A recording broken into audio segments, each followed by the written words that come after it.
Hello বন্ধুরা, তোমরা সবাই কেমন আছো? সোমার চ্যানেলে তোমাদের সবাইকে স্বাগত। তো দেখো, আজকে রান্না করব ইঁচড়। এই দেখো, ইঁচড় আমি কেটে রেখেছি, আর এই যে আলু কেটে রেখেছি এই যে। তো আজকে ইঁচড় রান্না করব আমি পেঁয়াজ রসুন দিয়ে করব, কিন্তু মাছ ছাড়া। আজকে কোনো মাছ নেই, মাছ ছাড়াই করব। তো আগে ইঁচড়গুলো আমি একটু ভাপ দিয়ে নেব।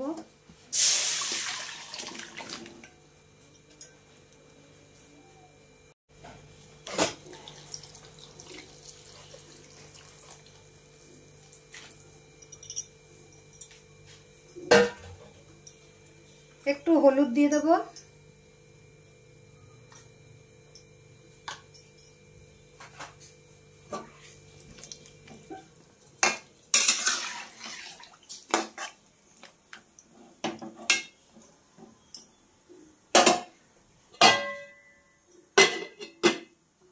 অল্প একটু ভাপ দিয়ে আমি নামিয়ে দেবো। ইঁচড়টা এমনি কচি, তবে অল্প অল্প দানা হয়েছে কেবল, ওই জন্য একটুখানি ভাপ দিয়ে নামিয়ে নেব। দেখো হয়ে গেছে ইঁচড়টা ভাপ দেওয়া, এবার আমি নামিয়ে নেব। দেখো ইঁচড়টা নামিয়ে কড়াইটা আবার বসিয়ে দিয়েছি। কড়াই গরম হয়ে গেছে, আমি তেল দিয়ে দিচ্ছি। একটুখানি বেশি তেল দিলাম, যেহেতু ইঁচড় রান্না করব একটু তেল লাগবে।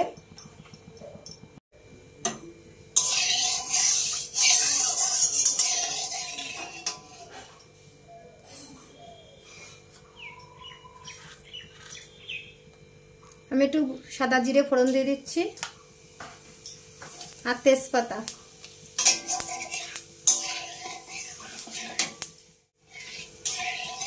দেখো জিরেটা ফোড়নে হয়ে গেছে। এবার যে আলুগুলো কেটে রেখেছিলাম আলুগুলো দিয়ে দিচ্ছি।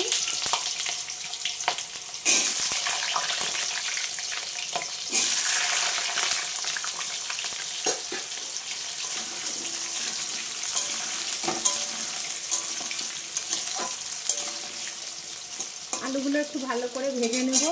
দেখো আলুটা তো ভাজা হয়ে গেছে। এদিকে আমি দেখো কতগুলো পেঁয়াজ কুচিয়ে রেখেছি, পেঁয়াজ কুচানোগুলো দিয়ে দিলাম।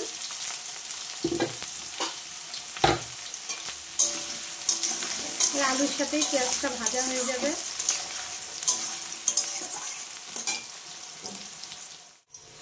এদিকে তো আলুর সাথে পেঁয়াজটা ভাজা হচ্ছে, আর আমি ওদিকে মশলা করে নিয়েছি। এই দেখো, মশলার মধ্যে আছে আদা, জিরে, রসুন, পোস্ত, চারমগজ, আর আছে টমেটো। এইগুলো দিয়ে আমি সব একসাথে বেটে নিয়েছি। শুকনো লঙ্কা দিয়ে আমি বেটেছি। আমি সব মশলাগুলো একসাথে বেটে নিয়েছি।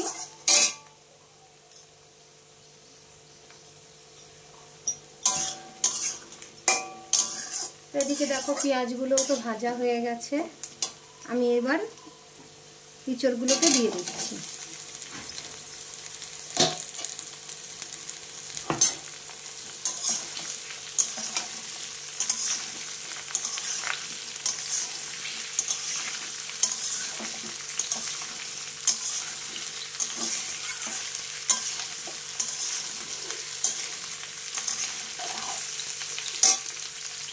আমি ইঁচড়টা দিয়ে একটু ভেজে নেব, তারপরে গিয়ে মশলাটা দেবো।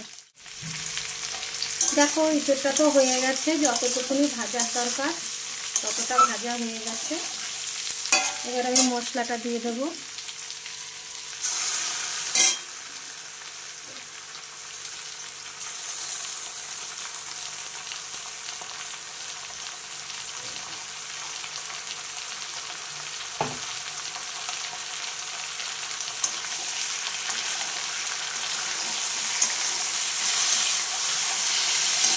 মশলাটা দিয়ে এবার ভালো করে কষিয়ে নেব।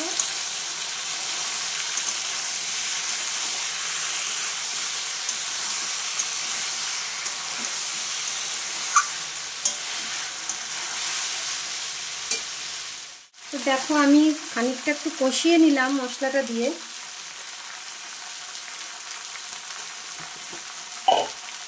একটু কষিয়ে নিয়ে তারপরে আমি লবণ দিচ্ছি। এই যে পরিমাণ মতন লবণ দিয়ে দিচ্ছি।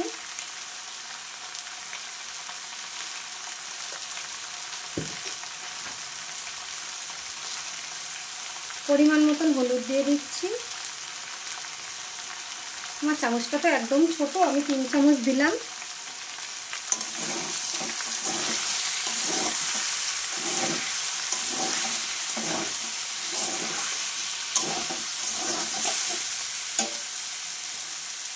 এবার এই মশলার বাটিটা ধোয়া জল একটু দিয়ে দিলাম।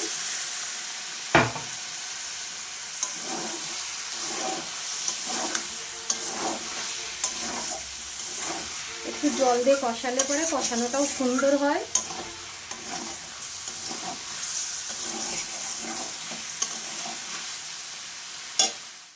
দেখো মশলাটা তো কষানো হয়ে গেছে। আমি কিন্তু মশলাটা খুব ভালো করে একটু সময় হাতে নিয়ে আস্তে আস্তে মশলাটা আমি কষিয়ে নিয়েছি, কারণ মশলা ভালো করে না কষালে ইঁচড়ের সাথে ইঁচড়টাও খেতে ভালো লাগবে না।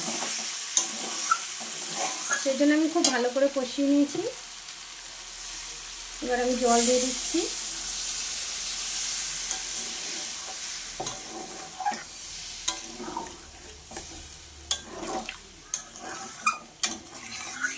পরিমাণ মতন আমি জল দিয়ে দিলাম। আমি একটু গামাখা ঝোল রাখবো।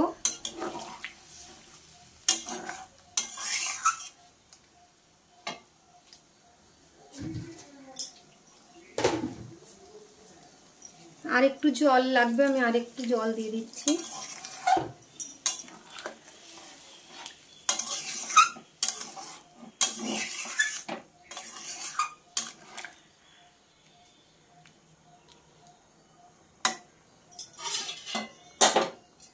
তো আমি একটু ঢাকা দিয়ে দিচ্ছি। চলো দেখি কত দূর হলো তরকারিটা। দেখো ফুটছে, একটু কমিয়ে দিই। দেখো সব সেদ্ধ হয়ে গেছে।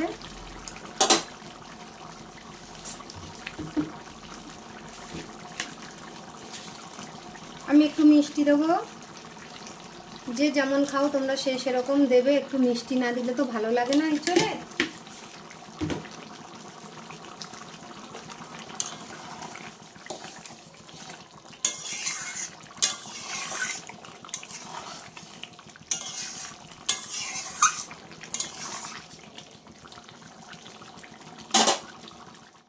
দেখো তরকারিটা তো হয়ে গেছে।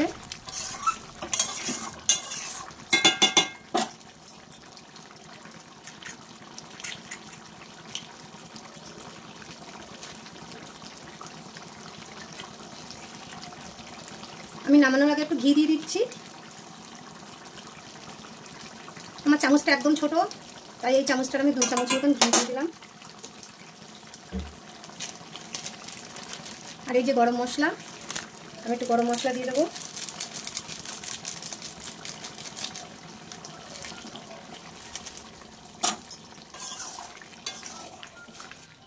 ঘি গরম মশলা দিয়ে দিলাম। তো ইঁচড়টা একদম রেডি, নামিয়ে নেব।